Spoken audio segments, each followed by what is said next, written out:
Hey guys, this is 681 Shadow, your commissioner of the CPC, and today we have yet another coach interview, and today we are interviewing returning coach Togevoir, coach of the newly rebranded Portland Timbers. Say hello.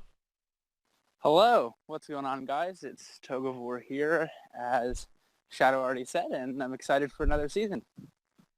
Alright, definitely. So, for our first question, doing a bit of reflecting here, how do you feel about your performance in Season 3 of CPC? Um, Pretty good, especially considering then, partly because I wasn't uploading it and also just busy with other stuff and the NPL was happening at the same time. So I didn't put a lot of time into my teams, probably, after the first couple weeks, not more than, 20 minutes. And I still went 8-4 and made the semifinals and lost to the champion. So I don't feel too bad about it. I mean, that's pretty much what I seem to do in every league. So hopefully gonna do one better this season. But I feel good about it. Yeah, definitely. I've seen that you have a thing for not making it like into finals and winning finals, but you'll get a championship, man. You'll get a championship. I hope so. All right, so the next question is, how did you get into competitive Pokemon and the draft format? All right. Well, my story with Pokemon in general is pretty funny and it's pretty much tied together. But I didn't play Pokemon growing up as a kid. I'm not one of the people who has I don't have a super nostalgic connection with the early games or anything. And the first game I played just casually was Emerald on my iPod at the time using an emulator. Uh, and since then, I got really into it, and then I saved up, got the DS, got the new game, and pretty much right away started competitive battling from what I saw on YouTube, um, because I definitely found that more interesting than running through the games. And then you asked also about draft format. Yeah. Yeah. Yeah. And then with draft format, your classic Gen 6 draft league player, we watched the GBA because I watched Shady Penguins channel. And so then I started paying attention to that. And then I didn't upload to YouTube or anything. I just kind of watched that. I tried to make a couple smaller leagues with some friends at school who played, but nothing really happened until about 2 years ago. I got a good laptop and was going to start recording, and then I met my friend Kyle, K to the two. Um, Someone else I watched was in his league, which is the NPL, way back, and so I tried out for the NPL, 2 years ago, and he let me in, and that's been singing the same song ever since. All right. So, so going off of that question, um, how much draft league experience do you have? We know you've been in multiple seasons of the NPL and you're in this season of CPC, but have you been in any other notable leagues, or have they just been smaller side leagues?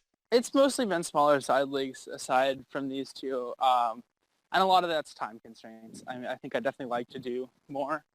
And right now I'm actually is probably the height of my picking up other more notable leagues. So aside from doing, let's see, actually now 5 seasons of the NPL, and then last season the CPC, and then now I'm in the PMC. They have a G League called the Orange League, that I'm pretty excited for. There's some other people. Trev is in that. Aki is also in that.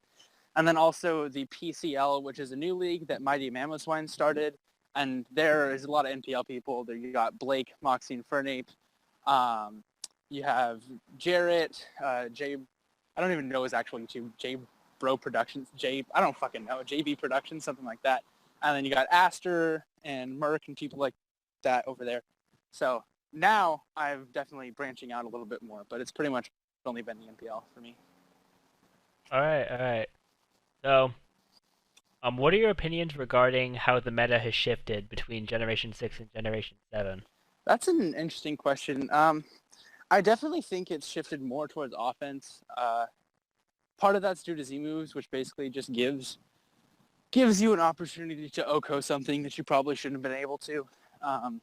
I mean, similar to gyms in Generation 5, except only one Pokemon, but double the power instead of 1.5. So I think that's definitely been the biggest shift. I think the other shifts, which factor a lot more into team composition and drafting than actually like the individual battles, as far as the Z, like different than the Z moves. But I think that's definitely the proliferation of viable fairy types. With the introduction of Tapus, that's like three more. I'm assuming you ban Lele. That's three more like first to second round level fairies for everyone to have access to, and I think that makes it a lot easier for teams to get a good fairy, so that you don't have to like worry about that as much. It makes it easier. It makes dragons a little bit worse. And then I think the other big change, honestly, I think the fact that there's two Zygardes you can draft has really um, forced teams to pick a grass type. And I think because of that, getting a good bulky grass type, um, I guess a good fat bug type. Buzzwole is like one of the only ones I think that fits that category of like still being able to check one of those. But just something that can check 1,000 arrows, I think, has become pretty essential for most teams. Whereas you didn't necessarily need a grass type before. It was nice for a firewater grass type, but before you could afford to maybe go with, a grass type that's dual typing and offensive. Whereas now, like, the emphasis on a really fat mono grass type is really kind of necessary, I think.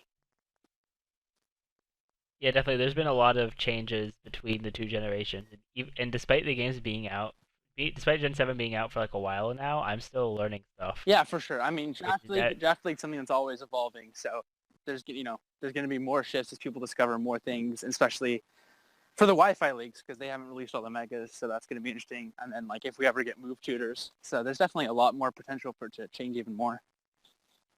yeah, definitely, definitely. So moving on here, how confident are you going into CPC season 4? I feel pretty confident. I'm pretty happy with my draft. Definitely some rough matchups. Um, I think one of the bigger challenges for me on a week to week basis will just like I think will be not getting bored with my team, because I think my team, the way it's built, is built. It's like the way it's drafted is such a way that it'd be very easy to go to a similar team composition every week, and I think if that started happening, and kind of fell into that trap, I would get predictable, and that would definitely lead to more losses than I would like. So I think just keeping it innovative and keeping it fresh, even with the team structure I have kind of being restricted in what I'm able to do, I think that's going to be a challenge for sure. Yeah, definitely, definitely going to be a challenge. So now this next question is generally a very hard question for a lot of the people we've interviewed to answer. But in your opinion, who is the most skilled coach in this season of CPC? Can you repeat that? You were cutting out for a second for me. Okay. In your opinion, who is the most Okay. skilled coach in this In the season of CPC, CPC? that's a tough one. I I'm obviously biased with people I know. I don't know all of the coaches too well, but I kind of have to go with a few people. I'd probably put myself up there, but I'd probably say myself, Abe, Aberforth, and the Verd, and Rob Jr. probably being the people who I'm most scared to play. Myself. I have an ego too, and there's some other people too, like Andrew, for instance, who I kind of think are just outside of that, but also big threats. So, yeah, not really a direct answer, All but right. there's somewhat of one. Yeah, yeah, yeah. No one's actually been able to give us too much of a direct answer on Zazo that. left, so So it made it harder. yeah, yeah, yeah. Zazo and Gypsy left, so it's like so. Branching off of that question, is there a coach that you really want to play, or a coach that you really do not want to play this season? Um, one of the people I'm actually super excited to play is Andrew, because both our mascots are Portland, and we actually live like 25 minutes away from each other. So we're probably going to go play at least one of our games like live next to each other. I don't know if we're going to be able to record it and what like live together or something, but that's going to be fun. I think that's definitely the match, or two matches, because we're in the same division. But those are definitely the matches I'm looking forward to the most. All right. So our next question is this is gonna make you think back a little bit, but what exactly made you decide to apply for the CPC? I played the CPC because it was. I mean, it was back before last season, and I was talking to Will about it, and he was saying they were still looking for people. And I heard whispers that Trev was gonna do it, and also like Maddie and Gypsy were all considering it. And I knew Zazo a little bit, so just something else to do with my friends, and also a different league besides the NPL that would still have a lot of competition in it. So I think that's the biggest things. Yeah, definitely. We had a lot of competition last season with like Gypsy, Zazo, Maddie, Trev, Trev.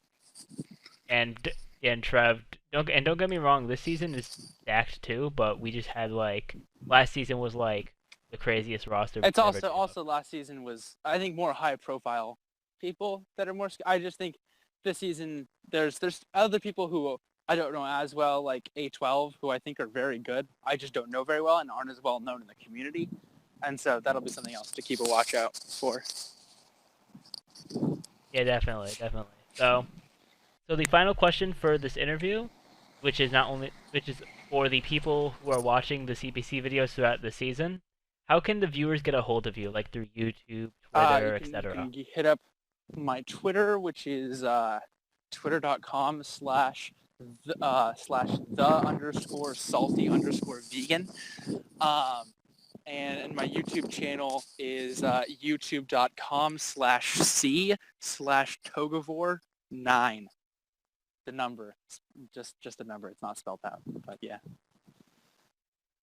All right, so those links will be in the description below for ease of access. You can go check out Toge. So that's going to be the end of the interview. Do you have anything else to say before we close it off?